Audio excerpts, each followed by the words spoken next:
Saludos y bienvenidos, aquí estamos en Átomos y Bits. Esta semanita nos hemos pasado por aquí para ver si os podemos contar algunas cosas curiosas, algunas cosas interesantes relacionadas con la ciencia y la tecnología. Y sorpresa, claro que las podemos contar, porque hay noticias importantes tanto en lo de más arriba como en lo de más abajo.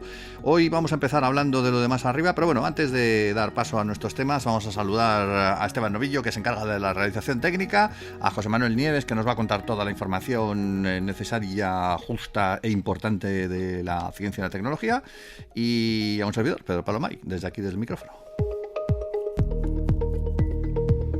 Don José Manuel, ¿cómo está usted, señor, esta semana?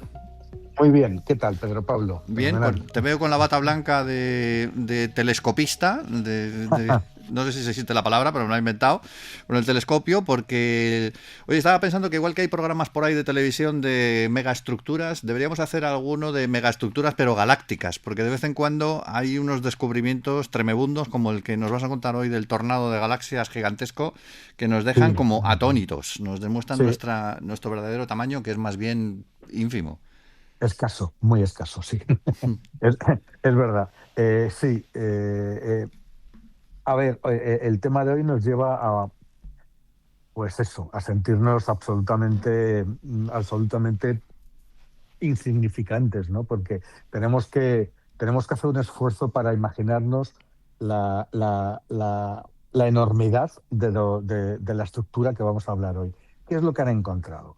Bueno, pues una fila de galaxias, como una cadena de galaxias, todas en fila, 14 galaxias, girando como de forma sincronizada, es decir, haciendo como, imagínatelo, como un hilo, girando como en espiral, dentro de un filamento cósmico, dentro de un filamento que también está girando. Eso que es como una especie de ADN, pero súper mega colosal. Ahora te hablo de los tamaños, ¿no? Bueno, primero, sabes que los filamentos cósmicos, lo digo para todos porque tú sí sé que lo sabes, pero están entre las estructuras más grandes que conocemos. Sí, sí. Son como especies de ríos de galaxias, como filamentos, como hilos de luz, que están, en cuyo interior hay galaxias, materia oscura, y son los que forman pues una especie de como de el andamiaje del universo, ¿no? Y dentro de estos tubos, de estos filamentos, pues desfilan como si fuera a través de autopistas, pues todas las galaxias, toda la materia, y van dirigiendo toda esa materia. Nosotros estamos dentro de un filamento de esos, hacia los nodos de esa especie de estructura, claro, que son los puntos donde hay mayor densidad de materia. Sí. Es decir, es como una telaraña cósmica, ¿no? Como la que llamamos la red cósmica o la telaraña cósmica, ¿no? Visto en 3 dimensiones. Sí. Bueno, pues aquí lo que tenemos en esta estructura no solamente es el tamaño que tiene, ¿no? Sino la combinación del giro y del movimiento, tanto del filamento que está dentro del hilo de galaxias que está dentro del filamento, como del filamento mismo, ¿no? Sí. ¿Tú has visto tienes presentes esas atracciones en el parque de atracciones donde giras en una taza giratoria? Sí, qué mareo. Bueno, y a la vez toda la plataforma, que sería el filamento, también está girando. Sí. Bueno, pues es algo similar a eso, ¿no? Es algo similar a eso, ¿no? Y lo que han conseguido, pues eso, es como esas tazas de té serían las galaxias, ¿no? Y la plataforma sería el propio filamento. Y toda esa estructura girando, pues es algo que no se está comportando de la manera en que predicen las teorías en vigor. Anda, ¿y por qué?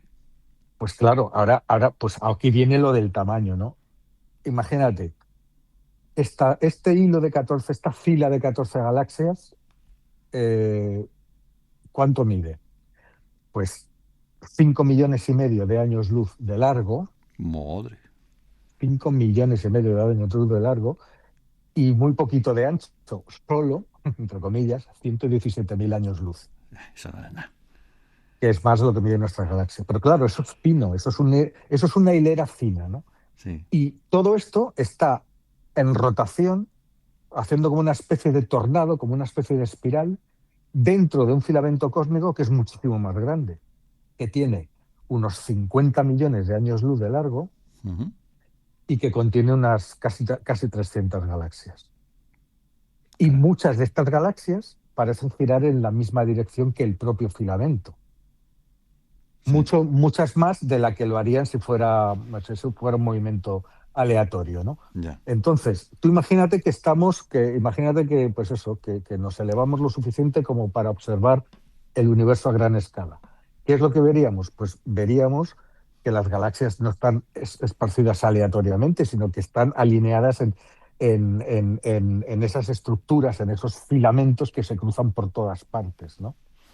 Pero lo más asombroso de lo que estamos hablando no es la línea de 14 galaxias en sí, esa que mide 5,5 millones de años luz, sino la forma en que se está moviendo, Mm. ¿vale? Porque, ya te digo, se está moviendo dentro de una estructura mayor, que es uno de estos filamentos galácticos, que también está girando. Esto puede ser, no sé, por comparar, como la Tierra que se mueve alrededor del Sol y al mismo tiempo se mueve alrededor de sí misma. Claro, pues algo parecido, exactamente, pero fíjate, a una escala absolutamente grandiosa, Sí. absolutamente enorme. Claro, ¿cómo se dan cuenta nosotros que somos una mota de polvo dentro de una galaxia, que es la Vía Láctea, que es una mota de polvo dentro de esta estructura que estamos hablando? ¿Cómo se dan cuenta de ese giro? Bueno, pues fíjate, de una manera teóricamente muy sencilla. Mira la columna vertebral del filamento de galaxias, Mm. ¿vale? Bueno, pues las galaxias que estaban a un lado de la columna del filamento parecía que se alejaban de nosotros, mientras que las del otro parecía que se acercaban. Pues ese patrón te da una rotación. Es decir, si las de una, imagínate la columna vertebral de este filamento larga, pues las de un lado giran hacia lejos y las otras hacia cerca. Pues eso es que todo está rotando, ¿no? Claro. ¿Y a qué velocidad está girando esto? Pues a unos 110 kilómetros por segundo. Que vale, muy poco si lo comparamos a la velocidad de la luz, ¿no? Que son 300.000 kilómetros por segundo. Pero tú te puedes imaginar la cantidad de energía que hace falta para hacer rotar una columna de materia de 50 millones de años luz de largo con un filamento dentro de 5 millones de años luz. Pues no, una barbaridad, ¿no? Claro, es que eso es, sabes que la materia rota y tiene un momento angular, o sea, el momento angular es el impulso del giro y ese impulso lo da la gravedad, ¿no? Porque claro, pues ¿de dónde sale todo el impulso necesario para esta rotación a tan gigantesca escala? Y aquí es donde las cosas se complican. Aquí es donde surgen las contradicciones que te he dicho antes, ¿no? Lo que me habías preguntado que cómo tal, pues aquí es donde lo ves. ¿Por qué?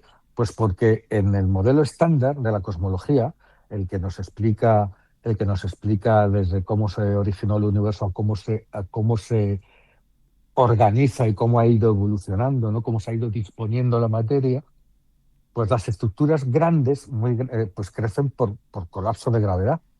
Ya. Tú piénsalo, cuando la materia, eso vale para todo, para una estrella que nace, pues que es una nube, ¿no?, de materia. Bueno, pues cuando la materia, por su propia gravedad, empieza a caer hacia un centro, pues puede empezar a girar. De hecho, empieza a girar, como el agua cuando se va por el desagüe. Ujú. Pero esto ocurre en escalas pequeñas, como una estrella o una galaxia individual o como mucho un grupo de galaxias. Pero que un filamento entero, 50 millones de años luz tiene este, que es una de las mayores estructuras que se conocen, tenga una rotación coherente y organizada, eso nos está indicando que hay mecanismos de transferencia del momento angular que van mucho más allá. Mecanismos que todavía no hemos empezado a entender. Porque si no, un movimiento sincronizado de un objeto tan enorme, no hay forma de comprenderlo. Mm. ¿Me explico? Sí, sí. Pues claro, entonces, ¿esto qué implica este hallazgo?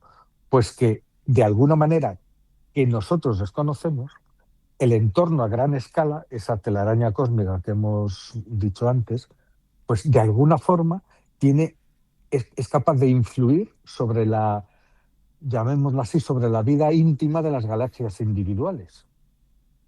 Es decir, es todo como un escenario gigante y la estructura a gran escala, las estructuras a gran escala del universo son capaces de influir en lo pequeño.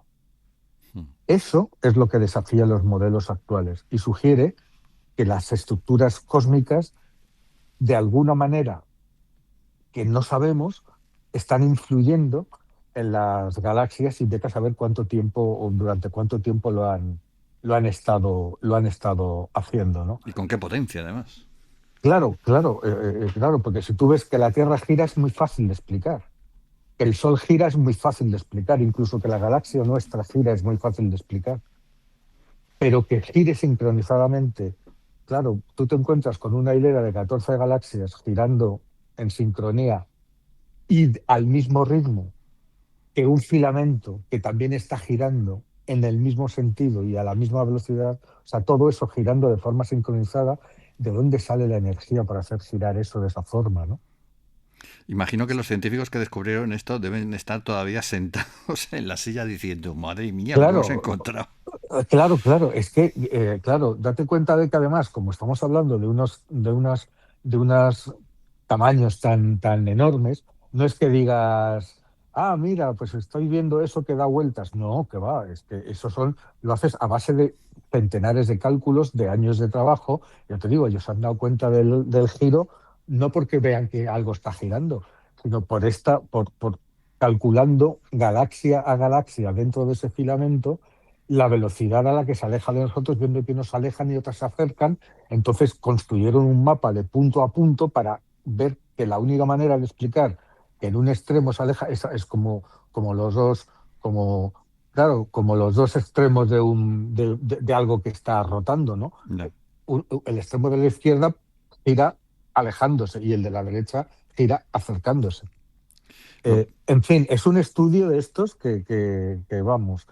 La conclusión, pues eso, pues que somos que, nada y que- menos, ¿no? claro, pero es que además date cuenta de que tenemos que el hecho de haber encontrado este movimiento nos va a permitir hacer observaciones en el futuro mucho más precisas.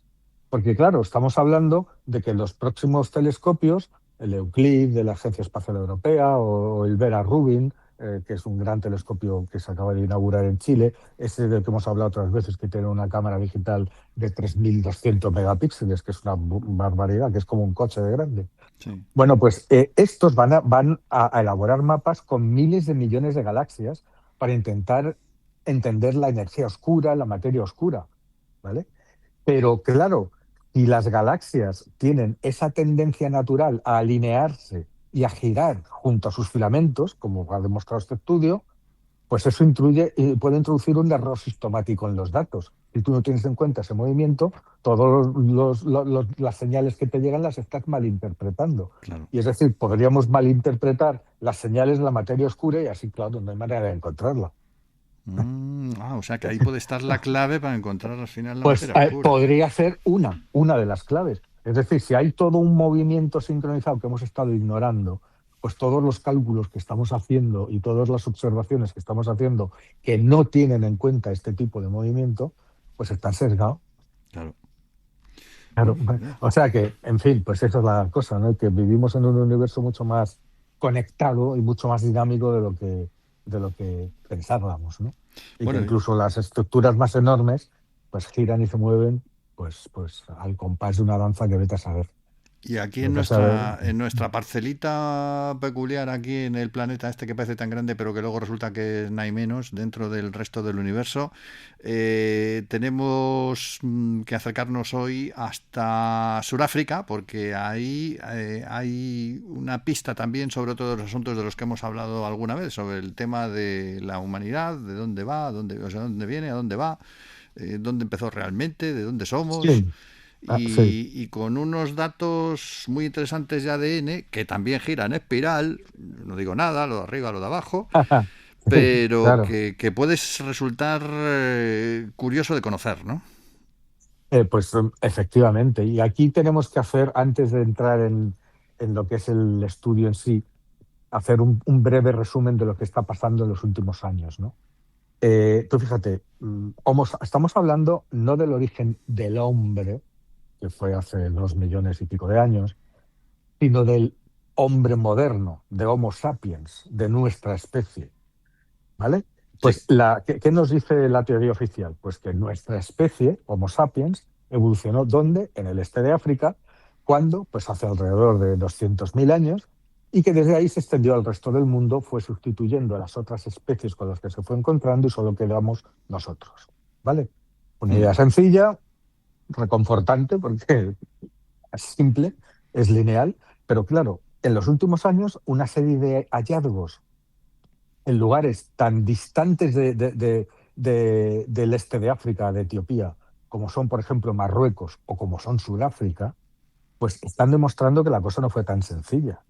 Porque en esos dos lugares, en esos dos regiones tan lejanas del este de África, se ha demostrado y se han encontrado restos de Homo sapiens muy primitivos, lo cual demuestra que Homo sapiens ya existía en distintas partes de África, pues hace más de 300.000 años, Mm. 300 y 350.000 años. Es decir, que nuestra especie no había nacido solamente en el este de África, sino que cuando nosotros encontramos lo que nosotros pensábamos que eran los primeros de nuestra especie, resulta que no eran los primeros porque ya estaban repartidos por toda África. Ya. ¿Vale? Ahora, el estudio del que hablamos hoy, un nuevo estudio que han publicado en Nature, que se ha basado en el análisis de 28 personas, individuos, que vivieron, fíjate, entre hace 10.200 y hace 150 años, es decir, hasta tiempos muy recientes, en el sur de África, acaba de confirmar que, de hecho, esa región, Suráfrica, tuvo un papel fundamental en la evolución de nuestra especie, ¿vale? Porque o sea, el análisis genético de estos 28 individuos ha demostrado que hace cientos de miles de años, un grupo de humanos que ya eran como nosotros vivió en un aislamiento casi total, esa es la gran suerte que han tenido los científicos esta vez, durante cientos de miles de años, durante por lo menos 200.000 años. Es decir, sin mezclarse con otros grupos. Unos Y durante asociales. ese, claro, o sea, sin mezclarse genéticamente con otras poblaciones, ¿vale? Ujú. Siendo fiel a su propio genoma, ¿vale? Y eso quiere decir que durante ese tiempo, además, estuvieron perfeccionando, vamos a llamarlas las herramientas genéticas que hacen de nosotros lo que somos en la actualidad. Este es el mayor estudio de ADN antiguo africano que se ha hecho hasta la fecha, ¿no? Eh, claro, volvamos un momento a la teoría del este de África, la que había, ¿no? Pues claro, esa, pues cuando se empezaron a hacer los hallazgos de Marruecos, pues que hace ya una década, pues esa teoría empezó a tambalearse en 2017. Ahí, claro, se halló en un yacimiento marroquí, se hallaron restos de 5 humanos que eran anatómicamente modernos, pero tenían entre 300 y 350.000 años de antigüedad. Sí. Y eso fue un terremoto, porque esa presencia de humanos tan antiguos era inexplicable. O sea, de repente, de un día para otro, en aquel momento, nuestra especie era casi el doble de vieja de lo que creíamos. Y su origen, además, ya no se podía limitar a un solo punto de África. Y sobre todo quedaba la gran pregunta: si había humanos modernos hace 300 y pico mil años en el norte de África, ¿qué pasaba en el resto del continente? Porque solamente se encontraron ahí, ¿no? Ya. Y bueno, pues apenas un par de años después, en 2019, pues un nuevo estudio tiró de ese hilo, podemos llamarlo así, genético, y situó el primer linaje de nuestra especie en el sur de África. Pero claro, el estudio genético era por línea materna. Es decir, solamente con células mitocondriales que también llevan ADN, pero la célula mitocondrial, las mitocondrias son unas pequeñas estructuras que están dentro de la célula y que son como las centrales energéticas de las células. Y tenemos el ADN nuclear, que es el que está en el núcleo, y el ADN mitocondrial, que es el que está en las mitocondrias. Bueno, pues un análisis de 2019 de mitocondrias situó el primer linaje por línea materna de nuestra especie justamente ahí, en la cuenca del Zambezi, en el sur de África. Y eso llevó a los investigadores a pensar que mucho antes de que Homo sapiens saliera de África para conquistar el resto del mundo, pues antes se había dispersado mucho dentro del mismo continente africano. Bueno, pues este nuevo estudio, ha confirmado eso.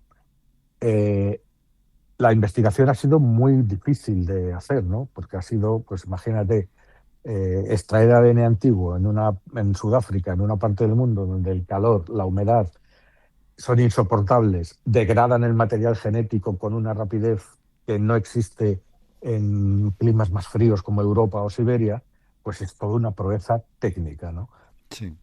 Y además es que estamos hablando de las secuencias genéticas completas de estos 28 individuos, que quiere decir que es ADN nuclear, no ADN mitocondrial. Y esto es un tesoro de valor incalculable. De hecho, es el mayor estudio de ADN antiguo africano que se ha hecho hasta ahora, ¿no? ¿Qué hicieron? Al comparar estos genomas con los seres humanos actuales y otros de otros restos de la edad de piedra de todo el mundo, pues los investigadores, los científicos se toparon con algo que no esperaban.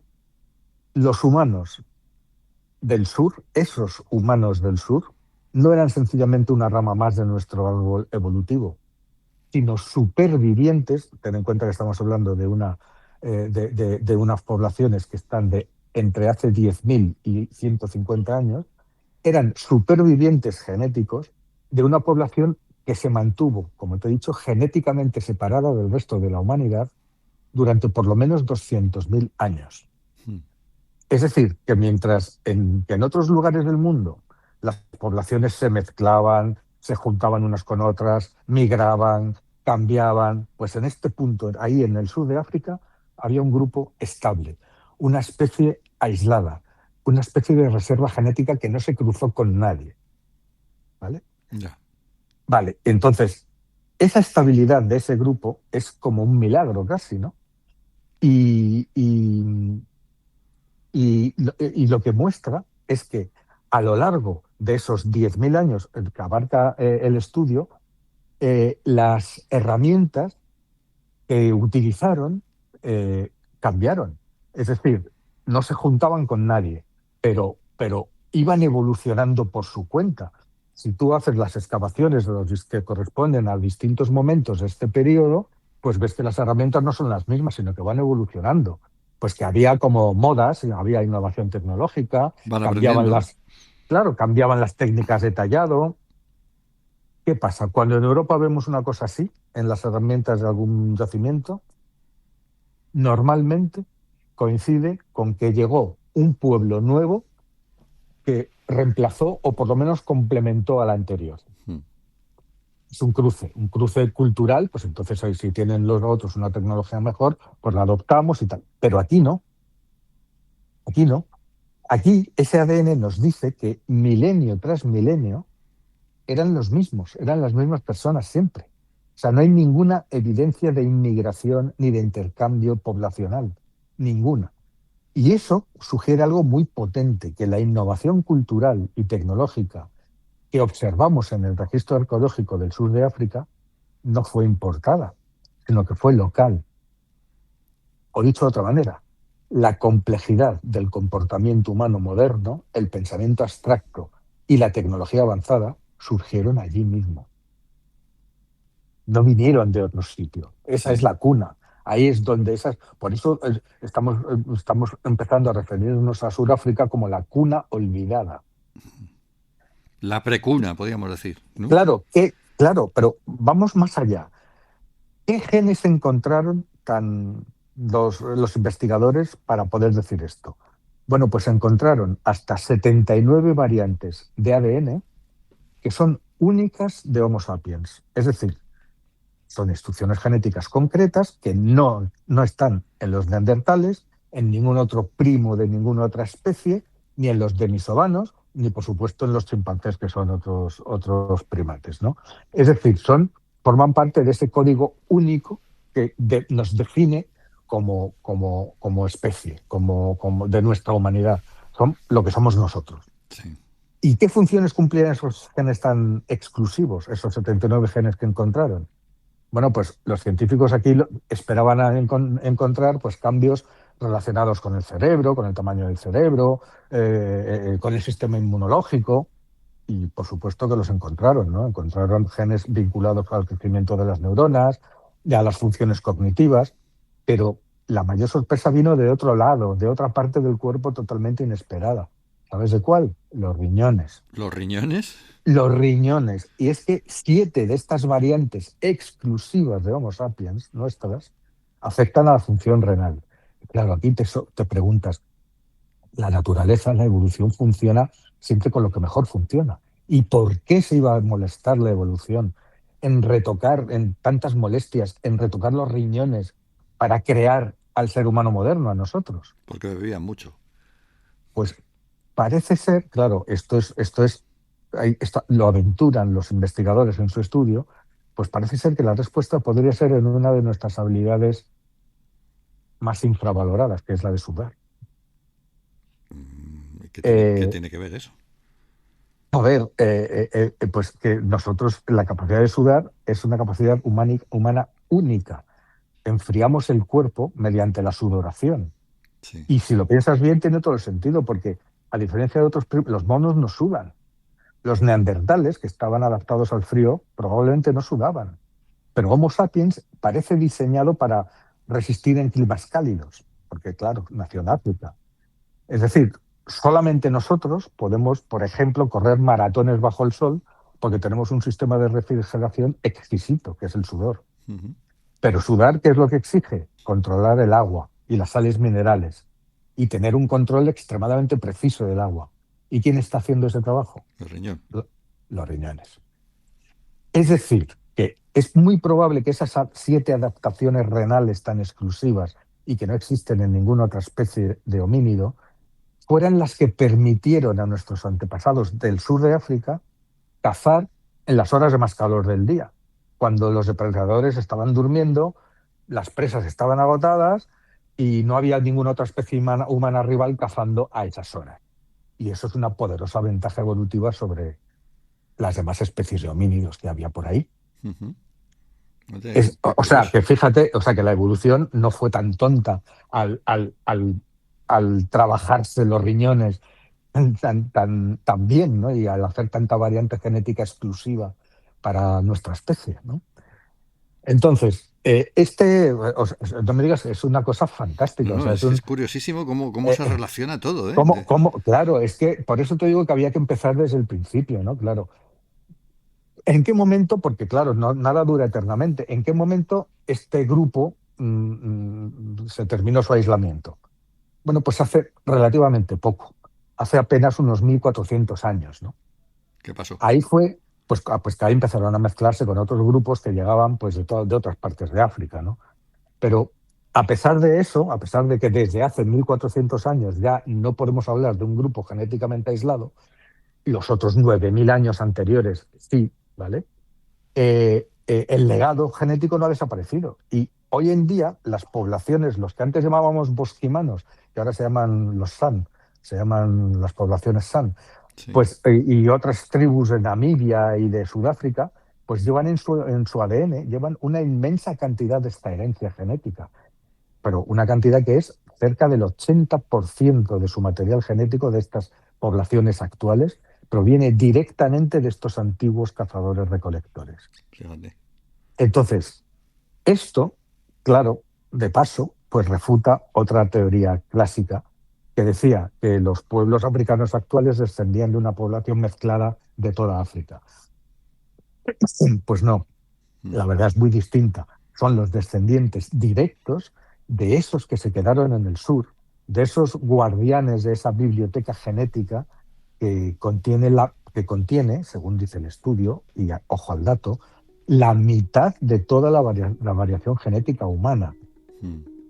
El resto de la humanidad, tú, yo, los habitantes de Asia, Europa, el resto del mundo, compartimos la otra mitad. Sí. O sea, pues junto a los hallazgos de Marruecos, este estudio refuerza muchísimo la idea de que el origen de Homo sapiens no fue un evento puntual que se dio en Etiopía, sino un proceso un proceso panafricano. Es decir, nuestra especie evolucionó a partir de una red de poblaciones interconectadas y a veces aisladas durante milenios, ¿no? Ahora lo sabemos, pero fíjate qué poco tiene que ver esto con lo que pensábamos hasta hace apenas unos años, ¿no? Así es la ciencia, te dicen una cosa ahora, pero luego se descubren cosas nuevas y es esa capacidad precisamente de adaptarse a las nuevas realidades, a los nuevos descubrimientos, lo que hace interesante esta labor y lo que da sus frutos al final para comprender cómo funciona el mundo, o intentarlo al menos, desde nuestra perspectiva. No sé si te has dado cuenta que estamos ya escuchando la sintonía, con lo cual hoy no nos vamos a quedar sin tecnología, ya lo dejamos para la semana que viene. Vale, pues la dejamos para la semana que viene, no hay problema. Muy bien, pues cerramos aquí nuestro Átomos y Bits y os emplazamos para la semana que viene, para seguir conociendo más cosas sobre la ciencia y la tecnología en esta misma sintonía. Gracias, José Manuel Nieves, que nos has acompañado esta semana también. Nos vemos la semana que viene. Gracias también a Esteban Novillo, que se ha encargado de la realización técnica. Saludos de Pedro Pablo May, aquí en el micrófono. Volvemos en 7 días.